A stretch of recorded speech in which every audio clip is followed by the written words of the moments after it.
This week on the Race Report, you'll see action from I-88 Speedway's season finale, and we continue our conversation with third-generation driver Rusty Smith. All that and more on this edition of the Race Report.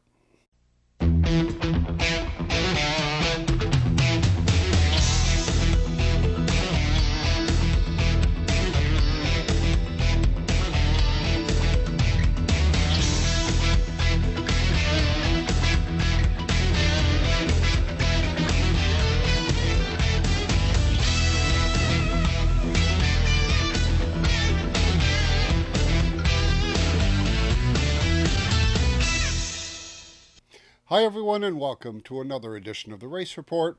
I'm Ron Hills. I-88 Speedway in Afton, New York hosted their final weekend of racing for the 2016 season. We begin with highlights from Friday night. Here they go. Your opportunity to wade through the CRSA sprint cars as they do the four wide salute. Double checkered flags going out.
More from I-88 Speedway later in the broadcast, but when we return, Leon Andrus continues his conversation with Oxford, New York driver Rusty Smith.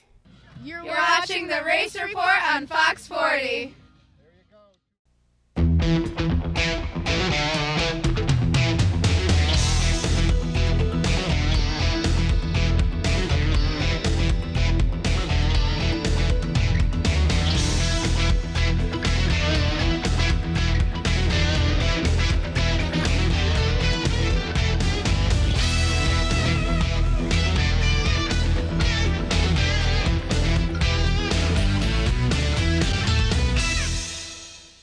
The Maine American Legion on Route 26 is hosting a Halloween night trunk or treat to make this Halloween safer for our kids, and they need your help. Dress up your street rod or race car and bring it to the Maine American Legion from 5 till 8 on Halloween night, and don't forget some candy for the kids. If you'd like to join in the fun, call or text Bob Seeley at 607-760-3502 or Ron Hills at 607-727-9399. See you there. Unicorn Electronics in the Valley Plaza, Johnson City has the best pricing and selection of audio, video, and computer cables in the area. Don't spend a fortune on that HDMI cable for your new HD TV or Blu-ray player. Unicorn Electronics has quality cables in the lengths you need at a price you can afford. Expanding your network, Unicorn has the patch cables and accessories to make it happen. When you need to connect, think Unicorn Electronics in the Valley Plaza, Johnson City. 98.1 The Hawk, number 1 for 20 in a row. This is Jason Aldean. Hot new country. This is Luke Brown. And kiss tomorrow goodbye. This is Charles, Dave, and Hillary. and we are Lady Annabella. Then I don't know why you don't take me downtown anymore. Binghamton's Hot New Country. This is Carrie Underwood. Every tear-soaked whiskey memory blown away. Binghamton's Hot New Country. 98.1 The Hawk. 30 years of satisfied customers. That's the proud history of Brush and Pallet Auto in Candor. We have a large selection of cars, trucks, and SUVs. Here is this week's Car of the Week. We'll give you a $1,000 minimum trade-in, and we have financing options to fit your needs, including a first-time buyers program. Think you can't afford it? We think you can. Check us out at brush-pallet.com or visit us in person at 598 Owego Road in Candor, New York. Welcome back to the Race Report. Rusty Smith has found success on both dirt and pavement, but he sounds more optimistic about the future of dirt racing. I guess another question I really want to ask is what is your take on the state of the asphalt racing in the southern tier, basically? Is there anything that you believe we can do to make it better? I don't think so. I mean, I've played it for 20 years. It's near and dear to my heart. If the closest track wasn't 2.5 hours away, I would probably still be doing that. I would not be racing a dirt modified at Afton weekly. That's where my roots are. That's where I feel like I'm at my best in that kind of car.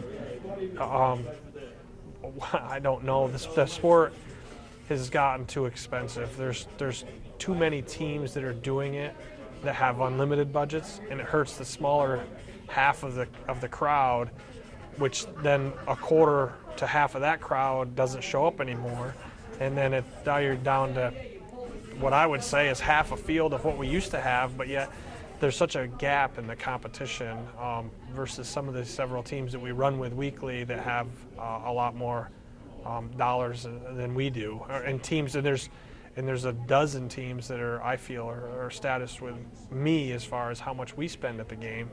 And unfortunately, it's very hard for us to beat those teams. And they raise the bar so high that makes it kind of tough in this area to go and support that and be competitive.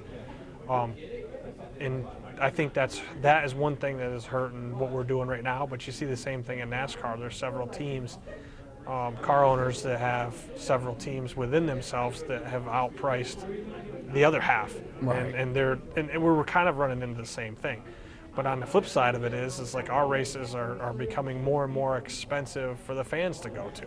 And the tracks are which I don't think are helping matters, but I understand they're in business and they're trying to make money, but they raised the price of tickets to get in, and then now we're just like a NASCAR series. We can't bring any food or beverages into the racetrack, so not only are you paying $25 a head to get in, but then you have to spend your other $20 on food when you get there, and that's a tough burden to put on fans that are from our area, in this area that we're in. I mean, there's not we're not in a great area right now in the world, and that's unfortunate. So to me, our asphalt game has outpriced itself, and not just with the admission prices, but with the food prices, or with our cars and our engines. But our tire bills are outrageous.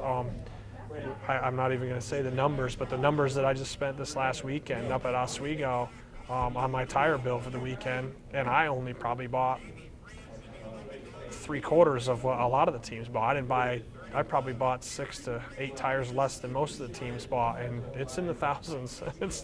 and you're racing after the big prize of first place, but unfortunately there's only one guy that gets that. Right. And there's a small chance that the opportunity to finish first is a much smaller portion than the opportunity to finish last. Last place, everybody has a chance to finish last, and that money is so small right now on our asphalt side. It makes it kind of hard for everybody to go. Right, and I agree. It's a sad part, but I guess the tour races is the way to go if you have the asphalt model. But again, you got the travel involved, but you can't just take them and junk them. You got to race them where you can and do what you need to do. And that's why this last weekend was a little tough for everybody to swallow, with the 200 being postponed for what they were claiming was weather, which I believe weather was the number one factor of why I got postponed. It wasn't necessarily because it actually rained while we were there, but I think weather kept enough people away that the promoter had to make a do or die decision, and he made it. And I think it was the right call. I know a lot of the fans and a lot of the lower teams didn't feel that way, but I felt for the future of our sport with asphalt modified racing, I think it was a very important decision to take another shot at it. But I'm glad I'm not in his shoes. Right, absolutely. But again, I still have a car and a truck and a trailer and all the equipment and a spare motor that pertain just to that. And without that series, that is worth nothing in our area. So I hope that they can figure it out, pick the pieces back together, and give us something that fans want to go see. But on the other side of it, we went to Lancaster twice this year, and that place was jam-packed. You couldn't have put another 500 people in there, and that holds like 5,000 to 6,000 people. So the sport is there, and the following is there. We just got to be in the right places, the right time of year, right. I think, to grasp that. And I'm sure that this guy that's running our series now will figure that out soon. Yeah, and like I said, the part of that ROC, he is a little new and trying to get it going, and there's been some bad takings on the ROC. He's trying to get that straightened out. And he's trying to follow a path that was already set. Right. And the path was already set to be there this last weekend, and he tried and he failed. And I'm not saying he failed. I mean, we all failed. I mean, my fans failed because only half of what would normally go to Oswego went to support me. But it was because of the weather. And that's understandable. It was a big gamble to go and do that. But on the other side of it, we got 2 dirt cars, a big block and a small block, and we got, that program is making me smile for what we accomplished here the second half of the year, as far as the points went and as far as the wins, the top 5s, and the competitiveness that we were. So the asphalt side is really taking a back burner to what we've accomplished this summer. I couldn't be any more proud of my guys. I couldn't be any proud of my engine program, the decision to switch chassis. Also, I don't pat myself on the back too much, but I have done a much better job at driving the car and managing the races. And I can assure you that we are by far looking forward to next season and knowing that we went into last year hoping our first year we could compete for a championship, and we were a 6th or 7th place car. This year we stepped it up. We didn't step it up. We came with what we had. We came with the good enough stuff to do it the year before, but we made some changes, and it really stepped up our program to where you were there every week. We were a top 3 car the second half of the year. And I would almost bet that Andy, that won the championship, he couldn't have accumulated a whole lot more points than we did the second half of the year. I think we were 100 out halfway, and I think we were less than that when it was all over. So I mean, I feel like we put ourselves into a pretty good spot, and we can't wait for 2017 at Afton, because we're going in there now where if we can stay clean and continue what we're doing right now, we got a chance to be a track champion, and that's our goal. Yeah, and that's a good goal. More from I-88 Speedway when the race report returns.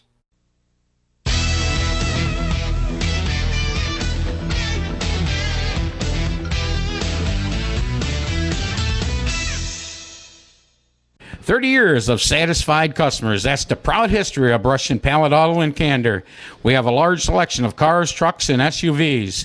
Here is this week's Car of the Week. We'll give you a $1,000 minimum trade-in, and we have financing options to fit your needs, including a first-time buyers program. Think you can't afford it? We think you can. Check us out at brush-pallet.com or visit us in person at 598 Owego Road in Candor, New York. For 3 generations, we've been building world-class American performance. Like the new Edelbrock Power Package Top-End Kit, based on Edelbrock's powerful RPM crate engines. Each kit includes aluminum heads and intake, cam and lifters, gaskets, and hardware to build your own 400-plus horsepower Chevy small block. For 3 generations, it's pure American performance from the leader. Call now for your free Edelbrock catalog. Edelbrock makes them right here in the USA. The Maine American Legion on Route 26 is hosting a Halloween night trunk or treat to make this Halloween safer for our kids, and they need your help. Dress up your street rod or race car and bring it to the Maine American Legion from 5 till 8 on Halloween night, and don't forget some candy for the kids. If you'd like to join in the fun, call or text Bob Seeley at 607-760-3502 or Ron Hills at 607-727-9399. See you there. Welcome back to the Race Report. I-88 Speedway's season finale was also the final leg of the Short Track Super Series fueled by VP, and the modified race went 50 laps, green to checker.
Please join us this Monday night at Brothers 2 on Watson Boulevard in Endwell for racing trivia. Trivia starts at 7:30. This week's bonus answer is Richie Evans. For all of us here at the Race Report, thanks for watching. Until next week, I'm Ron Hills, and I'll see you at the races.